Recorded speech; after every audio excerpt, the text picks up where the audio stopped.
Hello, कशा आहात सगळे? तर आज मला बनवायची होती बोंबीलची चटणी.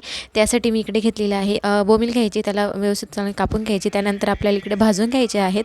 भाजून घ्यायचे म्हणजे चांगले जास्त थोडे काळे नाही करायचे, लालसर ठेवायचे. त्यानंतर हिरवी मिरची घ्यायची, कोथिंबीर घ्यायची. कोथिंबीर चांगली धुवून टाकायची, हिरवी मिरचीसुद्धा धुवून टाकायचे. कारण आपल्याला जर जास्त काळासाठी जर टिकवायची असेल चटणी, तर त्यासाठी धुणं गरजेचं आहे. त्याला धुवून घ्यायचं, त्यानंतर चांगलं पुसून घ्यायचं आणि ते वाटून घ्यायचं. त्यामध्ये लसूणसुद्धा भरपूर टाकायचं आणि भाजलेले बोंबील थंड झाल्यावर त्यांना चोळून घ्यायचं आणि अगोदर जे आपण हे केलेलं आहे हिरवी मिरची वगैरे ते सगळं वाटून घ्यायचं. त्याच्यामध्ये नंतर बोंबील टाकायचे, कारण ते ना जास्त बारीक होऊन जातं म्हणून ते नंतरच टाकायचे. थोडे जाडसर वाटल्यास ते परत काढून परत एकदा तुम्ही मिक्सरला फिरवू शकता. तव्यामध्ये टाकलेलं आहे भरपूर तेल, कारण की त्याला जरा तेल जास्तच लागतं. तेलामध्ये मस्त असं खरपूस भाजून घ्यायचं ती चटणी.